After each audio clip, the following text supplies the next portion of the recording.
Ludus Vulpes.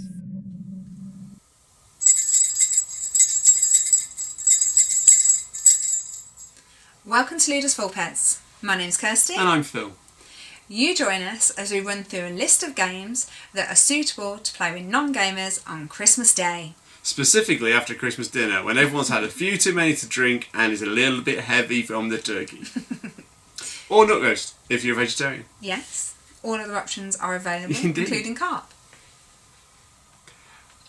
Our viewers in the Czech Republic will understand that. Exactly. Okay. I don't know what That's to do with really that. rough, didn't it? Carp was definitely out there. You join me and Kirsty today as I wear antlers and she wears the Santa hat. I think she got the better half of the deal. Yours has got a bell on it. And holly. And they're cute. Are they cute? Leave it in the comments below. Yes. Who's cutest? Yeah, alright, okay. The reindeers and the gonks, Anyway. Raven, and little penguin. So, today we're going to look at 5 games that are suitable to play with non-gamers on Christmas Day after Christmas dinner.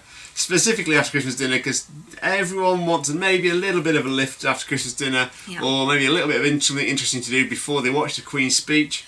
And before the turkey sandwiches. And before the turkey and chips, depending on where you are.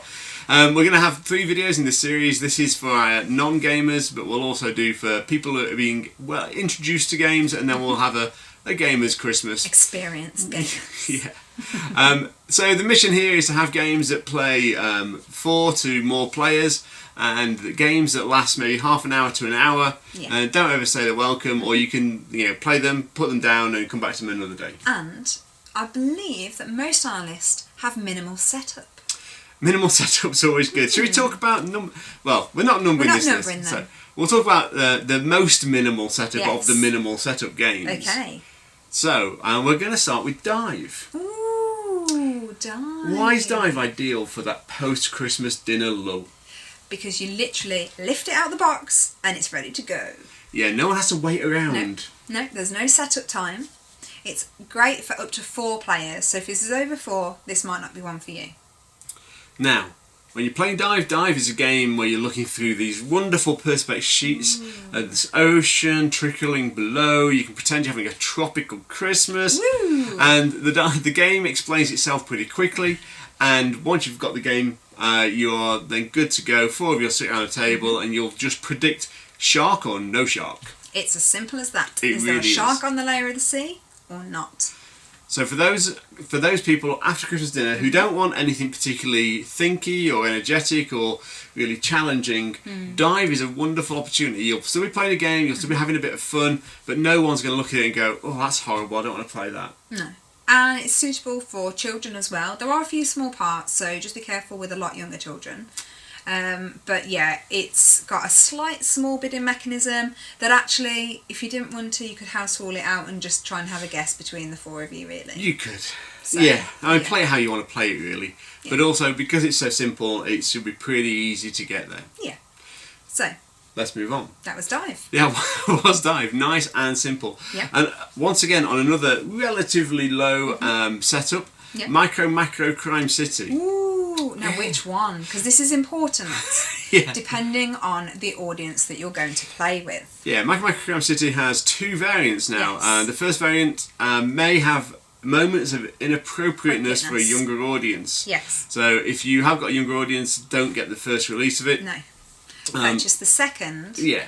Which clearly states that it's suitable for children. This is vitally important, as a friend of ours did not do this as a Christmas gift. Yeah, and if you want to, traumatise children with murder and assault, then Macro the first is the one to go for. If you don't, or if you have adult players, the beautiful thing about Macro is you can really take as many players as you want within the game. You're basically just tracking down crimes as they happen. Yeah. On a doodly kind of outline, and it's very simple, very straightforward to play. You get a case, you find the start of the case, and you give an explanation once you've tracked the people all the way across the city. And you might need a bit of space, so it's either going to be a crawl around on the floor one, or if you've got a large dining room table. Yeah, it's I would say. Definitely for after Christmas. Yeah, clear the Christmas dinner, wipe the table, important. Very important. And then lay out the large piece of paper with the city, and then start to break out the cases. Yeah, it can be played from 2 players. We've actually played it 2-player, all the way up to as many as you want in teams. Yeah. So it's actually a really good one for a bit of light-hearted fun. Who can crack the most cases as quickly as possible. There you go. Micro Macro Crime City. And bear in mind that Micro Macro, you can do a few envelopes and cases, go back, watch the Queen's speech, have your turkey sandwiches or vegan option, then go back to it later on, or even Boxing Day. So that was Micro Macro Crime City.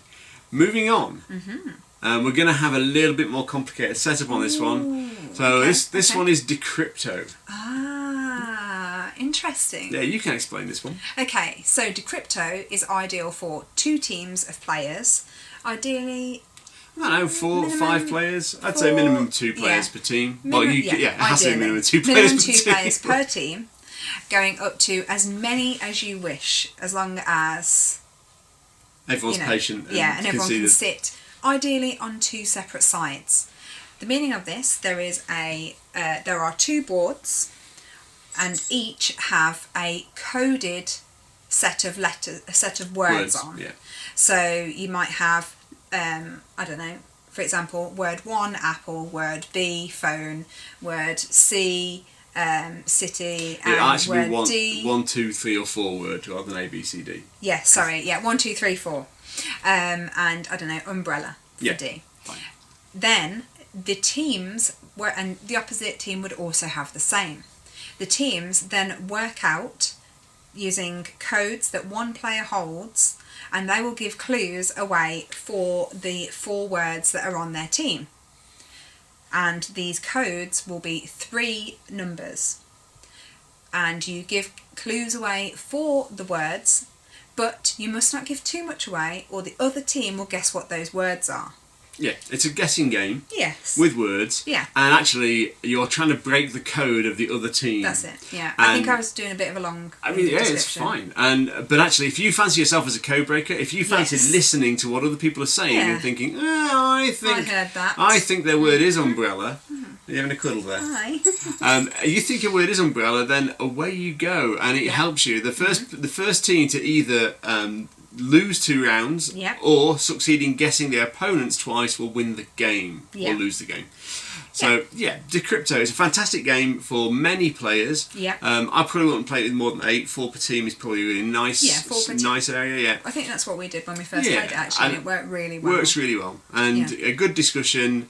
It doesn't have to be a whispered discussion either. To a certain extent, you're happy to let the other team listen into what you're saying. So that was Decrypto. Bear in mind, it doesn't have to be one word that you can say. You can say a sentence, you can sing a song, you can do anything as long as it's a clue for that word.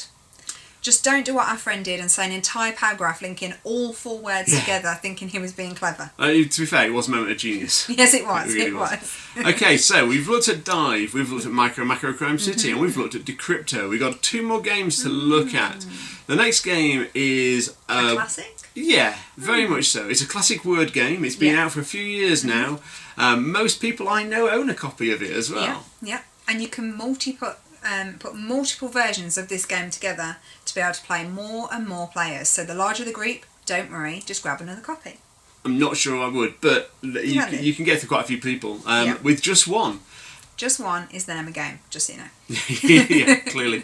And that's a tricky bit. But JustOne is a wonderfully simple, straightforward word game. You're playing cooperatively as well, which is, I think, really helpful sometimes.